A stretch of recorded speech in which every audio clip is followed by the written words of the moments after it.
रुक करते हैं मोरबी का, क्योंकि वही सबसे बड़ी खबर हम सबके सामने है। हमारे सहयोगी लगातार वहां पर मौजूद हैं। अंकित त्यागी इस समय मुझे बताया जा रहा है, मेरे सहयोगी वहां पर एक पुल पर मौजूद हैं।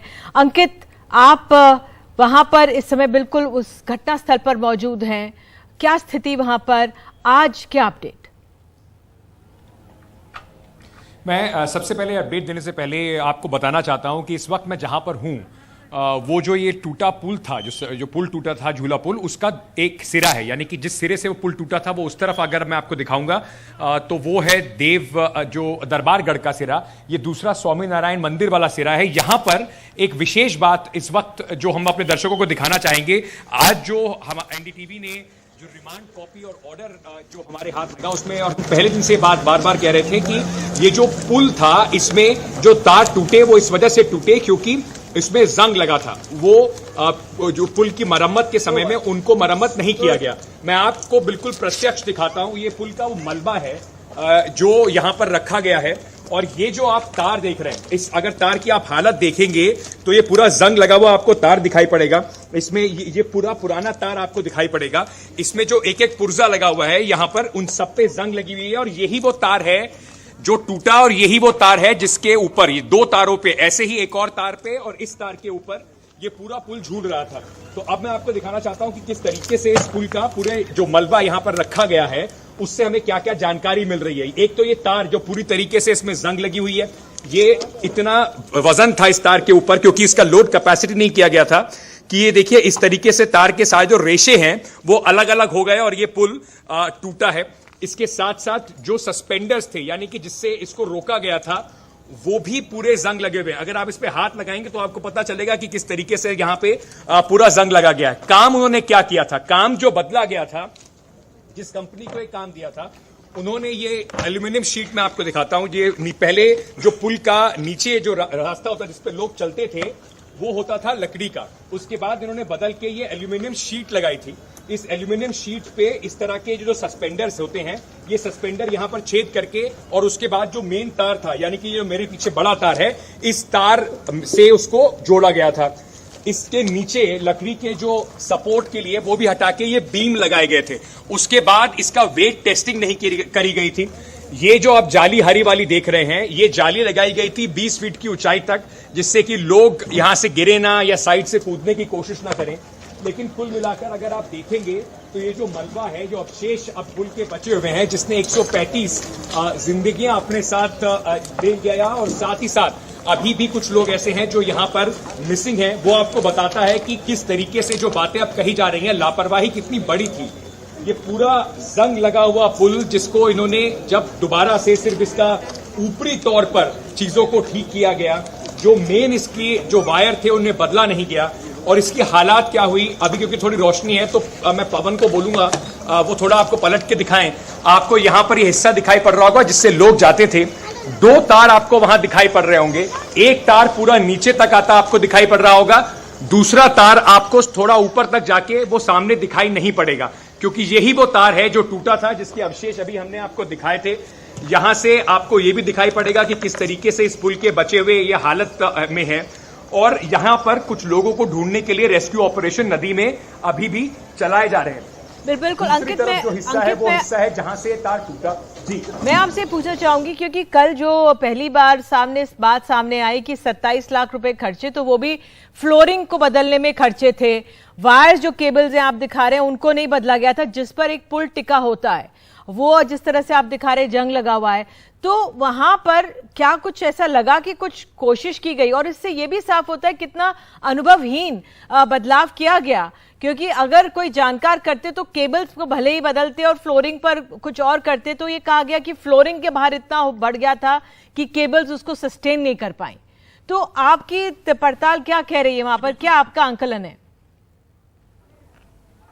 देखिए, जिन लोगों को ये काम दिया गया था, देव प्रकाश सॉल्यूशंस फैब्रिकेशंस कंपनी को, आज हमें पता चला उनके जहां पर उनका ऑफिस है, रजिस्टर्ड ऑफिस, वहां पर भी गए थे, पता चला कि वो वेल्डिंग का काम करते हैं। इस तरह के पुराने झूले पुल को बनाने का, ठीक करने का उनका ना तो कोई एक्सपीरियंस है, ना इससे पहले उन्होंने ऐसा कोई काम किया है। तो वेल्डिंग के काम करने वाले लोगों को यह कॉन्ट्रैक्ट ओरेवा कंपनी ने सब कॉन्ट्रैक्ट में दिया, और उसके बाद जो जरूरी बात थी, जो बार बार कहा जा रहा था हमने पुल को मजबूत कर दिया है, उनका मजबूती कहने का तरीका यह था कि उन्होंने बस लकड़ी के नीचे ये फट्टे हटाकर ये एल्यूमिनियम के फट्टे लगाए हैं, लेकिन जो पुल जिस पे टिका होता है वो वायर, वो तार ना तो बदले गए और ना ही उसके ऊपर कुछ ध्यान दिया गया। इनको लगाने के बाद वजन भी इस पुल का बढ़ा, पर कहा यह गया क्योंकि लकड़ी के पुराने क्योंकि शायद कोशिश ये थी कि जल्दी से जल्दी काम खत्म करके जो गुजराती नया साल होता है उसमें ज्यादा से ज्यादा लोगों को यहां पर लाकर थोड़ा पैसा कमाया जा सके, तो इस वजह से ये लगाया गया, क्योंकि लकड़ी के फट्टे अगर लगाते तो वो बार बार टूटते हैं। लेकिन इससे वजन बढ़ा, इसका कोई लोड टेस्ट नहीं किया गया, कोई टेस्ट नहीं किया गया कि इस पर कितने लोगों को अब भेजा जा सकता है। और क्योंकि लकड़ी हटाकर आपने इस तरह की एल्यूमिनियम शीट्स लगाई, इसमें स्ट्रक्चरल चेंजेस करे, वो स्ट्रक्चर कितना सस्टेनेबल होगा इसकी भी आपने कोई टेस्टिंग नहीं करी। ये साफ तौर पर दर्शाता है ना तो अरेवा और जिनको उन्होंने काम दिया था देव प्रकाश सॉल्यूशन फैब्रिकेशंस को, उनको इसके बारे में कोई जानकारी नहीं थी। सिर्फ पुल में ये चीजें बदलने के बाद, पेंटिंग करने के बाद इसे एक नया दिखाने की कोशिश की गई, इसको दिखाया गया कि इसकी रिपेयर हो गई है, और उसके बाद जो नतीजा हुआ उसमें 135 लोगों ने अपनी जान गंवा दी।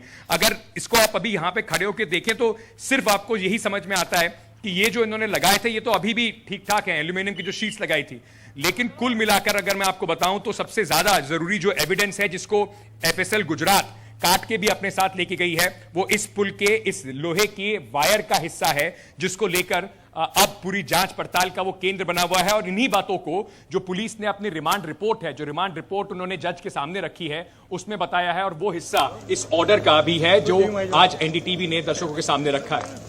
बिल्कुल अंकित, अगर हमारे दर्शकों को आप एक बार फिर से बताना चाहें, क्योंकि सुबह जो आपने तथ्य सामने रखे होंगे, अब शाम का समय आ गया है, आज इस पूरे मामले में क्या क्या बदलाव हुए हैं? क्योंकि पहली बार आज हमने देखा कि डीएम आए, तनुश्री पांडे उनसे बात करने की कोशिश कर रही थी, तो प्रशासनिक लोग आज पहली बार नजर आए बात करते हुए। बार एसोसिएशन कह रही है कि हम ये आरोपी हैं, उनका केस नहीं लड़ेंगे यहाँ, ना तो मोरबी के ना राजकोट के। तो हमारे दर्शकों के लिए कि आज क्या इस पूरे मामले में और अपडेट है सुबह से, वो आप जरा बता दीजिए।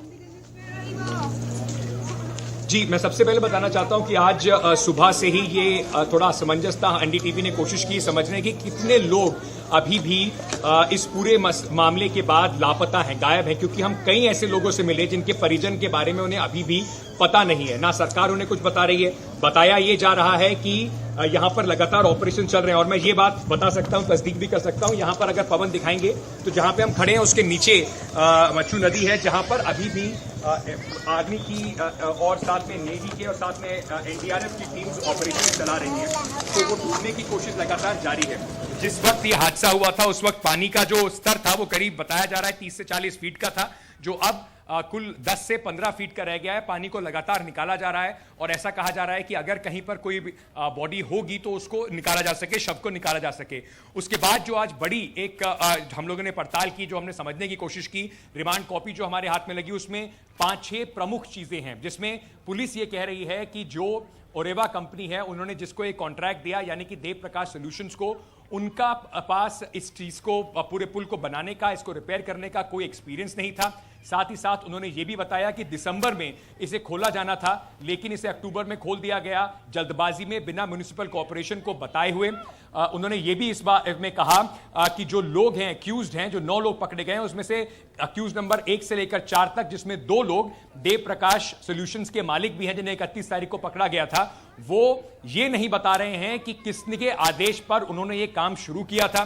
ये कहा गया कि इस पूरे कंस्ट्रक्शन वर्क के, रिपेयर वर्क के कोई डॉक्यूमेंटेशन नहीं है कि क्या मटेरियल लगाया गया, किस समय लगाया गया, कितने लोगों को एम्प्लॉय किया गया, तो ये बहुत बड़ी लैप्सेस हैं। लेकिन सबसे जरूरी बात इसमें यह भी है कि लगातार जो बात उठ रही है कि आपने 9 लोगों को जरूर पकड़ा है, आप कब ओरेवा के मालिकों को, जिन्होंने ये पूरा करार साइन किया था मोरबी म्युनिसिपल कॉर्पोरेशन के साथ, उनकी गिरफ्तारी करेंगे, और साथ ही साथ मोरबी म्युनिसिपल कॉर्पोरेशन के उन अधिकारियों का क्या होगा जिन्होंने ना सिर्फ 2022 में बल्कि 2007 से ओरेवा के साथ मिलकर इसकी देख रेख रख रखाव का उनको कॉन्ट्रैक्ट देते रहे, लेकिन एक बार भी जांच नहीं की कि वो किस तरीके का काम कर रहे हैं और लोगों की जान को खतरे में डाल दिया।